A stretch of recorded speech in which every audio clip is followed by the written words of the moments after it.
ఆ పార్లమెంటు స్థానంలో పాత మిత్రులిద్దరూ ప్రత్యర్థులుగా తలపడ్డారు. గెలిపే రివెంజ్ అని ఒకరంటుంటే ఎలా గెలుస్తావో చూస్తానంటూ మరో నేత సవాల్ విసిరారు. సింహపురి సింహం అయ్యేదెవరు? సంక్షేమ కార్యక్రమాలకు ఒకరు నమ్ముకుంటే సేవా కార్యక్రమాలే గెలిపిస్తాయని మరో నేత ధీమాలో ఉన్నారు.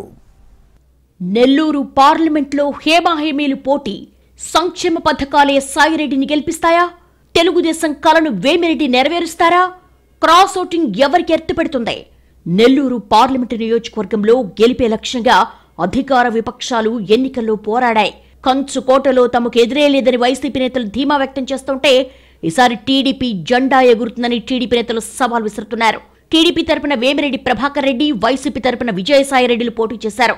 వైసీపీ నేతలు ధీమా వ్యక్తం చేయడానికి ఎన్నో కారణాలున్నాయి. ఈ నియోజకవర్గంలో తెలుగుదేశం పార్టీ రెండేసార్లు గెలిచింది. 1984 ఎన్నికల్లో టీడీపీ తరపున పుచ్చలపల్లి పెంచులయ్య, 1999లో డాక్టర్ ఉక్కాల రాజేశ్వరమ్మ గెలిచారు. 1999 తర్వాత సైకిల్కు ఛాన్సే లేదు. నెల్లూరు లోక్సభ పరిధిలో 7 అసెంబ్లీ నియోజకవర్గాలున్నాయి. ఉదయగిరి, ఆత్మకూరు, కావలి, కోవూరు, నెల్లూరు రూరల్, కందుకూరు అసెంబ్లీ స్థానాలున్నాయి. 2009 నియోజకవర్గాల పునర్విభజనతో నెల్లూరు లోక్సభ స్థానం జనరల్ కు మారింది. 2009, 2012, 2014 ఎన్నికల్లో మేకపాటి రాజమోహన్ రెడ్డి విజయం సాధించారు.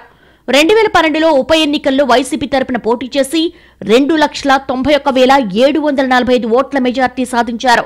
2014లో ఆదాల ప్రభాకర్ రెడ్డిపై 13,000 మెజార్టీతో గెలిచారు మేకపాటి. 2019 ఎన్నికల్లో వైసీపీ తరపున ఆదాల ప్రభాకర్ రెడ్డి, టీడీపీ తరపున బీదా మస్తాన్రావు పోటీ చేశారు. ఆదాల ప్రభాకర్ రెడ్డి 1,48,571 ఓట్ల మెజార్టీతో గెలుపొందారు. ప్రస్తుతం నెల్లూరు లోక్సభలో 17,12,274 మంది ఓటర్లున్నారు. మొత్తం 13,53,565 ఓట్లు పోలయ్యాయి. వీరిలో 8,38,275 మంది పురుషులు, 8,73,215 మంది మహిళలు, 184 మంది ఇతరులు ఉన్నారు. ఈ ఎన్నికల్లో 6,67,932 పురుషులు, 6,85,568 మంది మహిళలు, 5 మంది ఇతరులు ఓటు హక్కును వినియోగించుకున్నారు.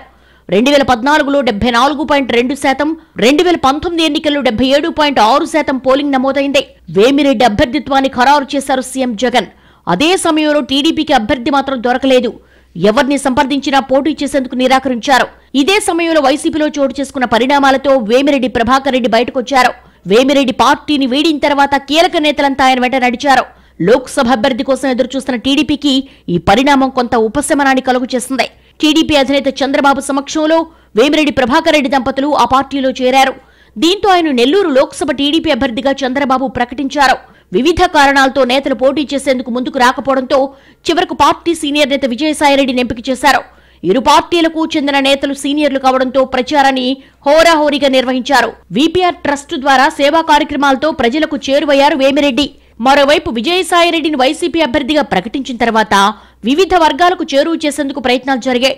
ఎన్నికల ప్రచారాన్ని కూడా పగడ్బందీగా నిర్వహించారు.